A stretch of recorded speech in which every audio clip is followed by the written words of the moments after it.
taking that another step with gender identity. Oh my gosh. Yeah. And your talk about endocrine disrupting chemicals. Well, we know that certain foods that a pregnant woman will take in or alcohol will disrupt the DHT and the testosterone that helps to regulate the brain to decide on a gender assignments, self-assignment. And I'm thinking through this recent occurrence of these gender identity issues, and could it be from all the endocrine disrupting chemistry that's in our environment, in our foods, that parents are pregnant women are taking that are leading to the children, their offsprings, having these chemical abnormalities or hormonal abnormalities that create the personalities, thinking that they're one gender versus the other. I mean, that's rhetorical because Dr. Shauna Swan makes a big case on this, and it's it's funny that you should say that, because it's a very politically charged, very emotionally charged subject, especially nowadays. I mean, and these are scientific researchers that are actually seeing this on on the research.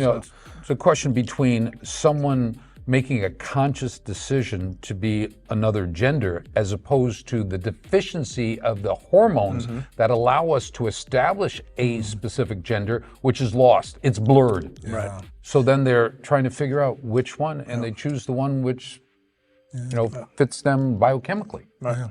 And again, the test that we took, you talked about the test, but we didn't tell him. So Dr. Mark has a Millennium company where he treats hormonal insufficiencies based on TBI a lot with veterans. And it's about neuroendocrinology. Yes. Endocrinology to me is one of the hardest sciences in medicine because, again, our body, our hormones determine who we are. And our hormones, it's not an exact science. Right. Endocrinology is not a science of number. It's a clinical science. Right. So endocrinology nowadays, it's numbers.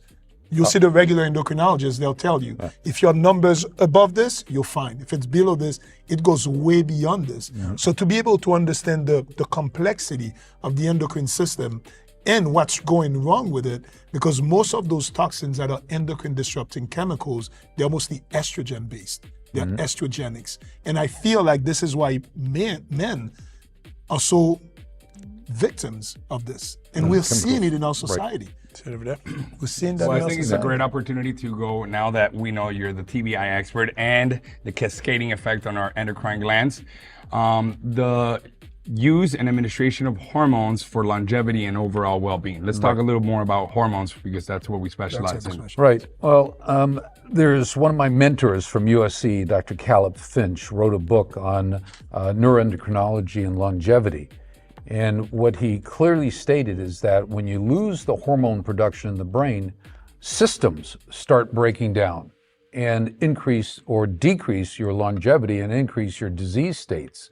So in looking at hormones and how they influence the body, I mean, most of us look at estrogen, progesterone, testosterone as being gender hormones or sex hormones. Well, it turns out they have what's called pleiotropic effect. Pleiotropic means many different effects. So we can't talk about testosterone just being, for great libido or reproduction. We have to look at other aspects to it. Well, one of the aspects that I look at in the area of neuroendocrinology with the brain is the fact that testosterone stimulates the immune system. It increases the defense systems. Testosterone also helps to modulate and alter inflammation that might occur after a traumatic brain injury. It's very important for lowering inflammation and increasing anti-inflammation products. Estradiol helps with the elimination of the cause of Alzheimer's disease. We call it beta amyloid, and it helps to get beta amyloid, this inflammatory chemical, out of the body, out of the cells, so the cells can repair. And if you go through every single one of our hormones that are produced in the brain, you'll find that they have incredible effects on our personality, our behavior, which we call neurobehavior. And one of the products, which is called pregnenolone or allopregnanolone, is antidepressing, anti-anxiety. It helps to remove the inflammation from the brain and stimulate brain healing. Is that why? So I'm going to tell my personal story. So my main testosterone deficient symptom was chronic mental fog. I mean, crippling mental fog, right? And At what age again? in my early 30s. In your early 30s. In my early 30s. And by the way, this was, for a long time before that, and that's why I was prescribed, Ritalin and then Adderall and all these things. And so for me, and just as a sort of like common pattern, Doc, and I think you could attest to this, is one of the typical comments that we get, which is magic for us. I mean, we get a lot of job satisfaction where we take a guy, we put him through a program, 6 to 8 weeks later, it's like a completely different human being, right? I mean, because we get them from when they call in and they're angry and they're rude and they're not very resourceful to then 6 weeks later, oh my God, you changed my life, right? That type of thing. But one of the typical comments that we get is like, Doc, it's like the lights came back on. Yeah. It's like that mental clarity, and that's what I always try to tell our patients is like, hey, it's not about the muscles, it's not about the sex, it's not about all this stuff, even though those things are great, right? We love those, but it's about the mental clarity that you get. So can you kind of like explain the science behind, like, why does that happen? Yeah. If you look at testosterone, for instance, it lowers 4 very damaging inflammatory chemicals. Now, why are these inflammatory chemicals so important in the functioning of the brain? It's because these inflammatory chemicals interrupt chemical processes, chemistry going from A to B product to stimulate nerve conduction. So inflammation will inhibit the ability of one chemical to convert to another that you need for quality brain functioning. Also, there are receptors, which are areas on the cell that receive a hormone to do its work. So if you don't have these receptors and you have, let's say, testosterone be floating around. It'll never find a home to sit in to work with your brain. So cognitive impairment, which is the fogginess that you talk about, is inflammation that causes disruption of the conduction of impulses. So when you got the testosterone corrected and possibly the other hormones that help support testosterone, what happens is you start, clarity, cognition. We have in our veteran community guys that can't remember, what they had 5 minutes ago. And when they're put onto treatment to lower the inflammation and improve the hormonal levels in their body, they start being so crystal clear, they go back to school and we've got 2 guys who got physician assistants. We have my partner who went back and got a MBA from Pepperdine. He wrote a book that became the movie Quiet Explosions. And before that, it was dull. Because the chemistry wasn't working. And one of the things I want to say that, comment on that you said that's right on. We do not treat numbers. We treat people. Patients. People, patients, clients. Human beings. Humans. Stuck on lives. The paper. We like treat to say. lives. Numbers are just giving us an understanding of at what number this person feels the best. Yes. So, in traditional arenas of medicine, they have this fixation that if you fall between A and B, then you're okay. So for instance, if a range of one particular very important hormone, whether it's testosterone, growth hormone, thyroid, or whatever, is between 10 and 90, if you come in at 11, they're going to say, you're fine. And you say to the doctor, but doc, I don't feel good. They said, that's because you're depressed. That's it. It's almost like saying whether you hit the bullseye or the outer edge of the target. right. Whether you're 25 or 80 years old, you're okay. That's right. Which is crazy. Yeah. And that's another great point. In laboratory sciences, which, I work a lot in, it's for different age groups, they have a lower level of hormones. Like someone who's between 25 and 35 might have 100 as being normal for them. But someone like me at 70 years of age, a level of 60 is acceptable as being normal. But that is not the truth. The question is, how did they determine that at 25 to 35, 100 was good, and at 70, 60 is good? And that's based upon doing levels at different decades, at 50, 60, 70, 80, and looking at the average that occurs.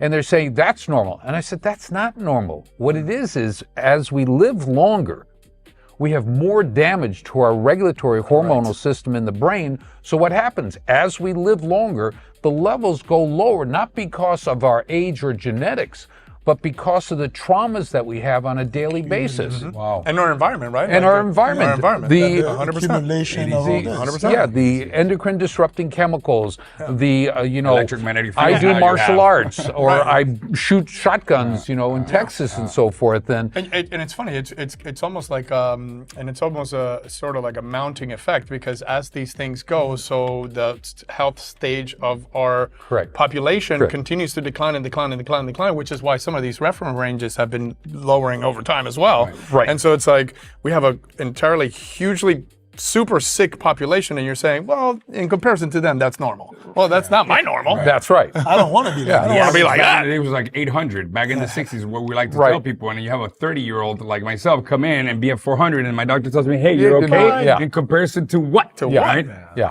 So one thing I wanted to say, to go back, I love the way you explain how testosterone decreases the inflammation in the brain. And again, I read your book. Yep. I love how We. you call it. We are. Did you guys get together Collectively. for a night Together. reading? And like We I read one it is word. the hardest Yeah, book I've took ever read notes. in my life. Took notes. Okay? But the way you explained it was, I loved it. You said that it was the neuropermissive environment. Yep. Yeah. And that when there was inflammation or TBI, it was a non-neuropermissive. Correct. And I love that word, permissive. Right. It permits better communication in the cells. Correct. It allows for better communication. So it makes sense now why a hormonal deficient or an inflamed brain is a non-neuropermissive brain that will not allow you to think clearly, to be the best version of yourself. And inflammation is so easy. Like, I love your forest fire analogy. It's great, because that's exactly what it feels like. And you know what? The inflammation, you and I have talked about this. Right. When you're with mental fog, it almost feels like your head is big Yeah, and inflamed. yeah, it's hard. It actually feels like that. Talking about inflammation, and to share a study that you shared with us a while back, that using patients that had higher testosterone levels in comparison to those that had low levels of testosterone had a higher survival rate. So can you talk a little bit about how hormone therapy improves your immunological function and resiliency? Yeah, well, what we're finding is all the hormones do positively influence our immune system, whether or not it's the B cells making the antibodies or the T cells defending us from attacks from viruses or from mold or cancer, for that matter. What happens is it increases a set of cells called CD4 and CD8 cells, CD4 plus and 8 plus, and those are the ones that help to protect us from invaders. And people die from, simple bacterial infections. People get a common pneumonia and they die. Why does that happen? It's because their immune system is off. In this recent epidemic that was going on, it turns out that that particular strain of virus would increase the accumulation of our white blood cells in our lungs. And the white blood cells are helped to fix things and keep the bacteria and viruses at bay or destroy them.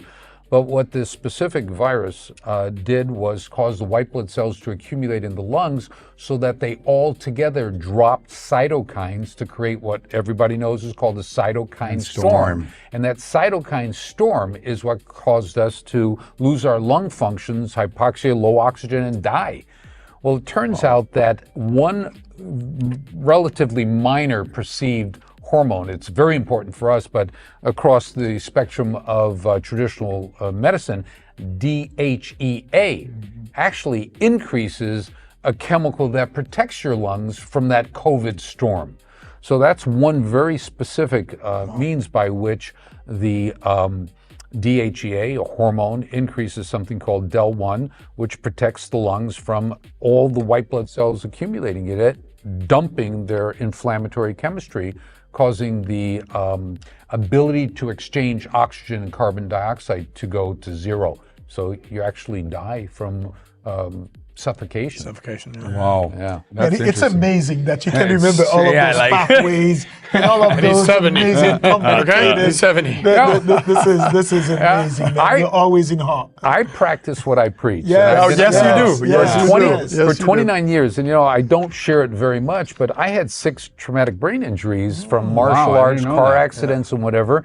And when I reached my mid-40s, I ended up getting on antidepressants.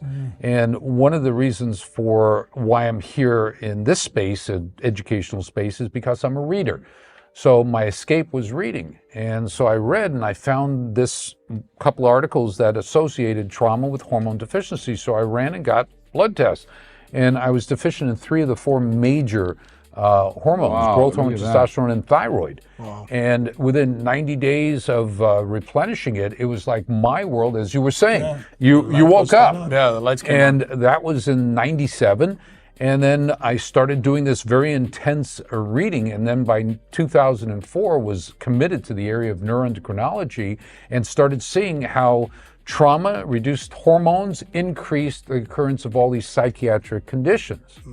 So let me think about something. 1997, you did the blood test and you're a doctor. So when you went to see your friends to tell them, I'm not feeling good, help me out, did anybody check your hormone levels? No, Right? no. So you know what we call that? Medical gaslighting. Yeah. You were gaslit, my friend. Well- but thank God you can read. You went and did your research and you helped yourself. Having happened in, not to dispel, I agree with you. I like it. I like it. Medical gaslighting. But back in the 97s, endocrinology, endocrinology was only a reactive. Completely. Reactive, meaning that if they found that you were diabetic, okay, give them insulin. If they found you were low in thyroid, okay, give them thyroid. If they found that you were depleted in testosterone, give them testosterone. So it was reactive. What we medicine. all sitting here do is proactive. And in proactive medicine, what we do is we look for the deficiencies of your hormones and we look at how they influence your quality of life. And if we find the correlation between low this, and it doesn't have to be 0, it can be just be relatively low for you. Right. I don't use the scales that are traditionally in medicine to represent my patients. What I do is I see their number and ask them how they're doing relative to things we know about those particular hormones. And if their response is not good, we'll increase that hormone and then find out how well they're doing. And with every one of the hormones, from growth hormone, testosterone, thyroid, estradiol in the females, progesterone, pregnenolone, and so forth. You know what, and that's really cool. I want everybody at home, that's watching us, listen to that, because so many people, and it's not a fault of their own, that's why we're here. Right. But, they get their labs back and certain things are in the red and they're like, oh my God, yeah. is something going to happen to me? Yeah. My testosterone is too high. Too high in comparison to what? Yeah, Right. My correct. estrogen's too high. Correct. I'm going to grow boobs. What?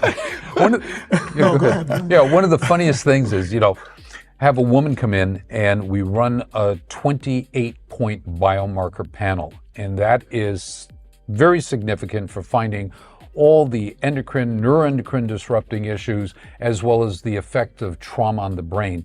And so I'm going through the hormonal results, and then I go to testosterone and say, your testosterone's low. And most women would say to me, I didn't know women had testosterone. That's Right. such an That's understatement. magic for them, by the way. Oh yeah, it is magic. And I said, okay, and you let them know that estrogen that runs through their body comes from testosterone. You need testosterone to convert to estrogen and estradiol and so forth. And it's, you need to educate everybody so that they understand that all the hormones in a male are the same hormones in a female, but at different different ratios. levels and different ratios.